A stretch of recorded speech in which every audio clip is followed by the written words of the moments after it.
Something that seemed to be a challenge at the beginning of our episode is actually now an opportunity for growth, a way that you're going to become more competitive, and a way that you can develop as a person as well.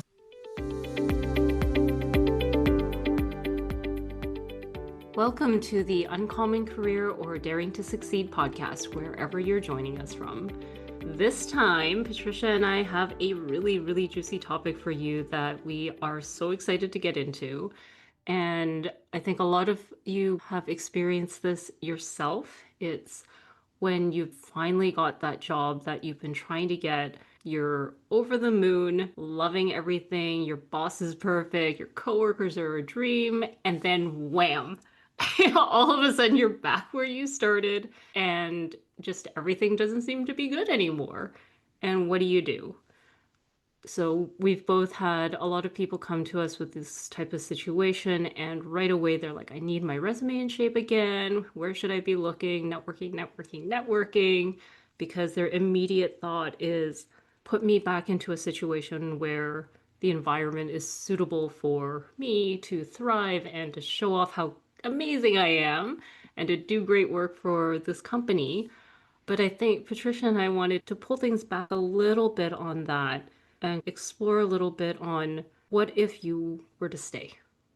Mm, yeah. What if you were to stay? It's an interesting question, right? And you're probably like, wait a second. If I don't like my position, why are we entertaining the idea of staying? And part of it is first, let's make sure that this is the right move, that this is the right choice. And if Mm-hmm. you loved your job at first, if you took that position for a reason, there was something good there. Julian and I were talking about um, in terms of a relationship, right? If you fell in love with someone and you're at the brink of kind of calling it quits, it's kind of like, okay, let's remember, why did I fall in love with this person in the first place? And is there enough there, right? Is it just the situation's negative, or is it the entire relationship that's got to go? And you want to ask the same question here. And so one of the first things that we talked about was just really quickly going through that job search, right? What was missed in the job search? Did we see some red flags? Was there some major value misalignments? Are there any thoughts that you have, Juliana, as far as what are some things people can think about in the job search in hopes to avoid the situation altogether? Yeah, absolutely. I mean, I always start with making sure that you're actually going after a job that you really want, not just to get out of the situation you're in, because that's a recipe for a disaster is just going after something else. So that's really important, is to really stay focused on what you want instead of what you're trying to get away from. Mm, And if you have done that already, you were patient, you diligently made sure that the job that you looked for was the one that would serve your career, would give you fulfillment, then it's a question of between day one and where you're at all over again, considering leaving, what changed? Like, was there an actual event that changed? Did you mm. get a new manager? Did the scope of your work change? Like, was there something that happened that everyone can agree this thing happened that caused a real shift to what that work looks like for you? Oh, this is great. It's kind of figuring out what's your anchor or even what's the trigger, right? What is either the Hmm. anchor, what's the thing that's pulling you down, or what's the trigger, the event that took place, and coming to really concrete terms. Because you're so right, Julian. I often talk with clients, and I'm sure you do as well, where you're like, so tell me a little bit about the issue. And it's not quite clear. And that's completely normal because you do need to talk through that to find out exactly what changed, either perspective or environment or the actual experience. And I love that you mentioned, being clear about what happened during the job search. And while that technically can be a whole other jam-packed episode, it's so important to get clear on what are my values, what do I want out of this position. And oftentimes we may not be super clear about it, but even if you haven't talked with the coach, you may not be super clear, but if you were like, I don't know if I want to take this position. And then you kind of do because you're like, well, I don't want to be job searching for another several months. I don't want to this, I don't want that, right? And I totally get it. You need a paycheck. Like that's often very important. But now that you're here, this position was good enough for you to take it. Or maybe it was great enough. Maybe you were excited to begin with. And so now Like you said, Juliana, 30 days, 60 days, 90 days in, you're like, this is not what I want. One of the things that we talked about was figuring out, you know, first off, you mentioned in our conversation earlier, Juliana, if you have been getting interviews, you got this position, you've gotten multiple positions before, you know that it's not an issue of I'm not competitive and therefore I had to take a bottom of the barrel position. So if you know that's not an issue, we then jump into environment, perception, past experience. Kick us off on that, Juliana. What are your thoughts on those three or any other pieces that could be kind of contributing to how we feel now, 30, 60, 90 days in? Yeah, I mean, environment is kind of, I think, the thing that everybody jumps to first, right? It's my boss, my coworkers, the project, the thing that I need to do, or their expectations, all these external factors that may or may not have changed. Maybe they did actually for real change. Maybe it was always there, but in your excitement, you kind of glossed over it and thought, okay, well, maybe I'm seeing things.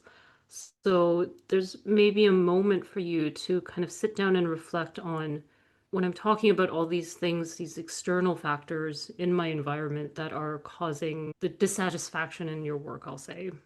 Is that something that everybody can agree is happening? Because that's a really tricky one. And I'll use myself as an example. When Patricia and I were kind of playing with this topic a little before we hit record, I was talking about how this happened to me. I was in my dream job. I had all the authority I wanted. I, was being asked to do all these things that I felt were more senior, and I felt like I was moving ahead in my career. And then a reorg happened, and I'm like, they're punishing me. I can't believe they're doing this. And blah, blah, blah. The list goes on about all the complaints I had, which in my mind were completely valid. But I'm sure if you asked somebody else in that company, they wouldn't have seen it the same way. I think important to remember there is as you're having this experience, the perspective, the glasses that you put on will actually Mhm. change what the environment looks like. And so for one person, this could be such a great opportunity. And sometimes it's a very real thing. So, for Yeah. example, a fast paced, quickly changing environment could be a great opportunity for a new professional who's looking to learn a lot and have a lot to put on their resume and they're ready to go. They're excited, right? But for someone who's more highly seasoned and who's like, I have a craft, I have perfected my craft and I want to be the subject matter expert or the leader, right? Mhm. In strategy and not in, a ton of action and a ton of change, the same experience could look really good to one person and not so great to another. And so part of that is this perception you have of the environment due to a season that you're in that you legitimately need to change. You're like, this is just not a good fit.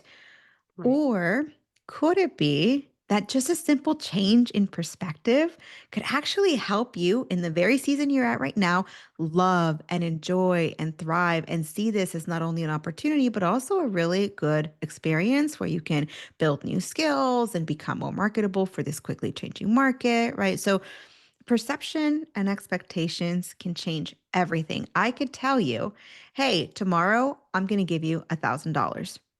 And tomorrow, if I give you 800, you're going to be like, what happened to my $200? But if I don't tell you anything today and tomorrow I give you $1,000, you're going to be like, awesome, right? I could give you $100 and you could be like, awesome, because you didn't expect it. So that's the first question to add is what are some expectations you had of the position and what expectations weren't met, and then you can kind of sift and say, okay, is this something where a change of perspective would be helpful, or is this something where even with the change of perspective, the fact of the matter is I cannot work in this particular environment. So what are your thoughts on that whole piece of perception and expectations? I think you got it totally spot on because when I again think of myself in the past, if I was coaching myself, like if my current self was coaching past me, Mm, I would be challenging myself to see if I could see that situation in a different perspective because, reflection and growth and everything and having the distance of time to look at the situation, I've come to the conclusion that I was simply not looking at my situation in a helpful way. Doesn't matter if it was right or wrong or whatever, but the thoughts I had about my situation weren't helpful in me progressing in my career or Ah, even just enjoying my career at that time. And if I had thought about it differently, maybe it would have been different. But like bringing it back to the present, if you're in a situation where, like Patricia said, you are so happy about this new job and then something happened, are the thoughts that you're having about what that job means to you right now, are they helping you? Are they mm. actually serving you to reach your goals of whatever it may be? More recognition, more progression, more challenges, or just being happier day to day, right? It is what you're thinking about that helping you get to that result that you want. Oh, this is I just love everything you shared here. I'm gonna kind of recap a little bit because I'm like, man, this is really good. What you're talking about is sort of self-coaching, right? You talked about Yeah. time distance, right? Try to, if you're here with us, you're having your coffee, you're having your tea, we're all at the table here chatting, and you're in this situation, I would really encourage you to grab that cup of coffee, grab that tea, and spend some time reflecting on the situation, but distancing yourself from that moment. So even though you may not have that time distance that Juliana had, and I know that I've had in my positions where I haven't been so happy, imagine that it's 10 years from now. Create distance between you. And I always say, you kind of pull it outside of you and then you objectify it. You like look at it from different angles, right? And that time distance helps. And also another activity that's really helpful is what Juliana mentioned is, coach yourself. Like if I were to be like literally tell yourself, I am a wise leader coaching a person in this situation, right? What would the wise leader tell them? And that'll help you to distance yourself from that function, then also distance yourself in terms of time, provide a little bit of that, reflection piece. It's going to be really helpful to figure out, is this something that is a perspective issue or is it not? And don't get me wrong, it's really hard even if we do, analyze it in that way. It's still really hard even as a coach. I have a coach. I know Juliana has coaches, right? It's really hard to do this on your own when you are literally in the eye of the storm. It's hard to see from the outside how big the tornado is when the world's just kind of swirling around you. And so this is where that coaching comes in. This is where those conversations help to create that time distance and help you see from a third person perspective and then decide and discern what the best course of action is. Yeah, it's so true because it is hard to look at ourselves and our situation objectively because, like you said, you're in the eye of the storm and everything's happening both internally and externally. And it's just, I think part of it is why coaches exist in the first place. But like Patricia said, you still have tools if you're not ready for coaching, if that's not something you want to do right now, you can still create that distance for yourself. You Yeah. can still kind of sit down and, like Patricia said, pretend you're having a conversation with yourself.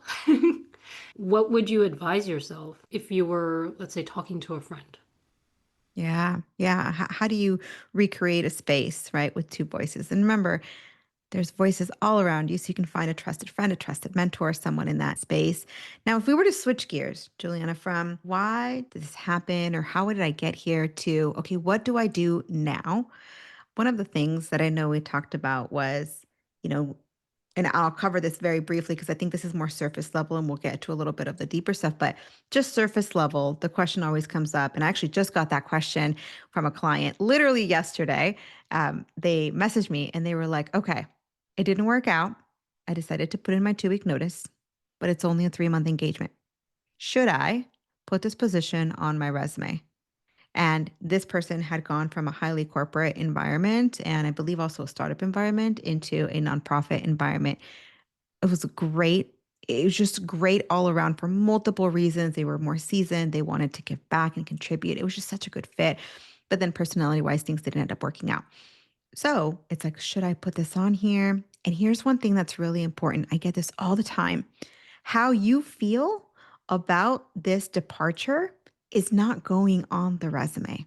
So step outside of that and consider, how would this look on the resume, not how do I feel about it? Because sometimes we don't feel great about it. And so we don't want to put it on the resume. But really, what this is a bridge position. It's a position. Now, your story is, hey, I worked in this field for 20 years. I wanted to make a pivot. I got some experience in this position and I'm on the hunt for that perfect role. And now I'm really clear about what I want. And you happen to be exactly what I want. Right. So just kind of reframe the story to pull any emotion out of it from those spaces that you maybe aren't as excited about. And that should help to answer kind of like that, at least that surface level question. There's more to that, but that's the gist of it. But other than that, if we're like, I don't really like where I'm at, it's not the end of the world, but how do I keep going and how do I enjoy it? Yeah.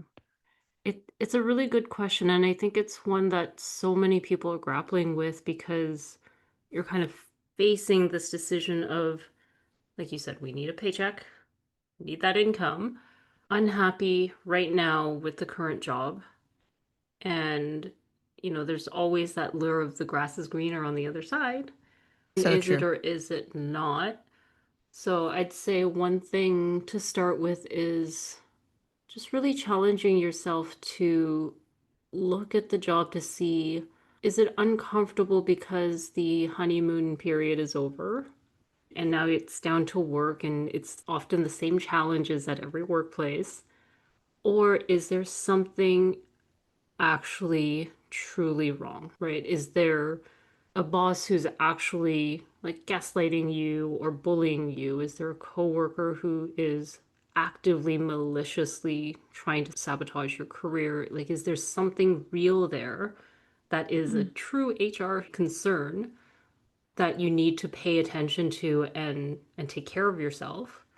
Or is it just something that you mentioned earlier, Patricia? Is it your expectations of that role and what it's become after that distance between the expectation and the reality? Is that just a little bit too far apart for you?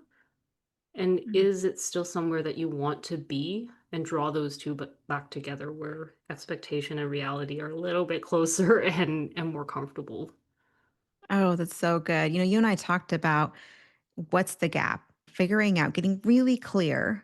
And one of the things that I've learned, both with myself, with clients, just about human behavior, is that typically the first problem that comes up when we ask, what's the challenge? What's the problem? Is not typically the actual problem. So we always want to dig a little bit deeper. So if you have a response to any part of our conversation and you're like, this is it, I would say, great, write it down and then ask, what's below that, right? What's under that? And there's usually a deeper, response, a deeper level to things to really truly figure out and pinpoint what is the core of the problem. What's the hinge on which things went from good to not so good? And there's usually, like you said, a gap, not usually, but depending if this is a perception issue, then there would be a gap between perception and expectation, experience, right? So, what is that gap? And can you fill that gap? Is it within your control to fill that gap? Because sometimes it's not in your control.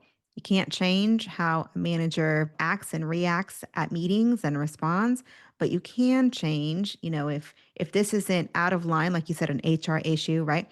You can change how you perceive this manager's personality. For example, you might say, there wasn't conflict in the interview, so I did not see their personality style. And now our personality styles conflict. That is a gap that you potentially can fill. And the beauty of it is that you can fill this with personal growth. You can fill this by saying, okay, what if I were the person who literally in my next interview for my next position can say, I can turn any situation into a positive one.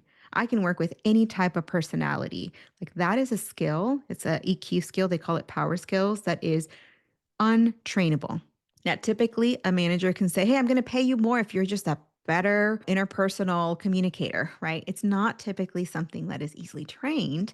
And so it's going to be so, so valuable. So, is there a gap? And can you, by filling that gap, not only improve your experience, but also improve yourself as a person and then also improve your competitiveness for a future role? I love everything you said there because sometimes when I talk to people about these interpersonal challenges, and again, I've been there myself, but there's often a reaction of, why should I change? Right? They're the boss. They should be better. Blah, blah, blah. All the excuses. And again, that was me.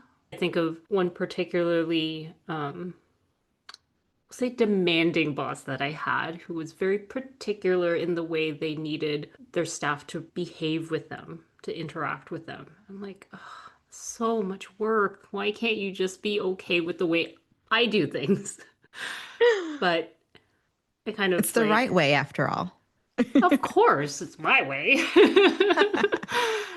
But then I kind of talked myself out of it and said, look, you don't need to change the way you're doing everything. You just need to adapt what you're doing to what they're asking you to do, how they prefer it to be done. You don't need to admit that it is a better way or anything. It's just, is it easier for you to meet them halfway on this so that you can move past this little sticky point that is obviously so important for them to get to a place where you can collaborate better?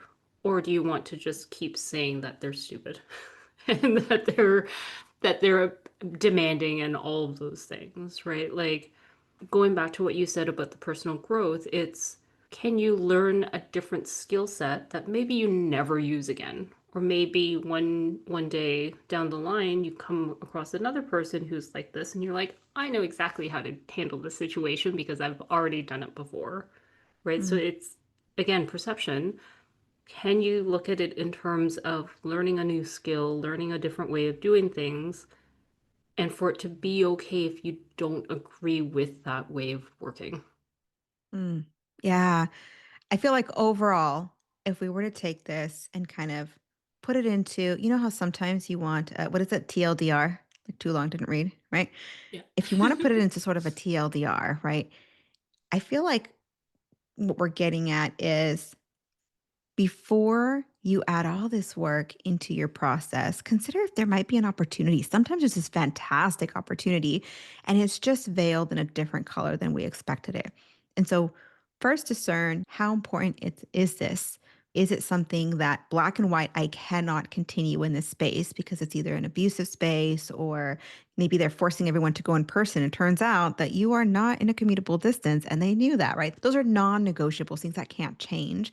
But if that's not your situation and you're in a situation where you're like, I think this might be perception, that's such a beautiful thing because this means that something that seemed to be a challenge at the beginning of our episode is actually now an opportunity for growth, a way that you're going to become more competitive, and a way that you can develop as a person as well. So I think ultimately it's what situation are we in? Is it the environment or is it perception, expectation, and experience? And then it's figuring out, okay, what do I do? Do I need to start making moves and figure out strategy to get into the job search? Or do I need to, either on my own or with a coach, work on very specific communication skills? You would be surprised how many times myself and my clients, Juliana and her clients as well, how many times a person can feel stuck in a box of our own making and having these conversations and figuring out the door, I guess you could say. And sometimes I had a client and this might resonate. I don't know if it will, but I know it resonated with me when she said it. But I was like, what was your experience of coaching? I remember asking her that and she goes, I never forget this. She goes, I feel like I opened my eyes in coaching and I saw that I was in a cage of my own making. And she's like, and worse, the door has been open for years and I just haven't walked out. And I was like, like I got chills. I remember thinking, that is so powerful because it's true in the eye of the storm or in our box of our own making, right? It's hard to see past that. So get into those coaching conversations. You can chat with Juliana, you can chat with myself. We'll open up a conversation because you'd be surprised how something that can be a challenge can turn into an opportunity. So that's how I would summarize it. Juliana, how about you? Do you have any final thoughts before we kind of wrap up this coffee sesh? Yeah, I'm going to take what you just said and kind of just give everyone a little glimmer of hope because as heartbreaking as it is to think that we're in a box in a cage of our own making, whether the door is open or not, let's just say it's like completely closed. If you created that cage, you can disassemble that cage. You can get out of that cage if you built it for yourself. Mm. You know, there is something I'm like, there is something about that one time I was talking to a counselor because we have coaches, but we also have counselors because we're human and we're complex and we need to sift through things, right? Well, one of the things that a counselor once told me was, it took you 40 years. We're going to say 21. Okay. It took me 21. I'm 21 years old.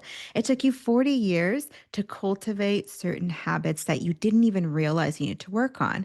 And so give yourself compassion and grace if it takes more than 2 weeks to disassemble a box that you created over 40 years, right? And so it kind of makes me think the same thing. Behavior change takes time, change in perception takes time. And so it'll take time.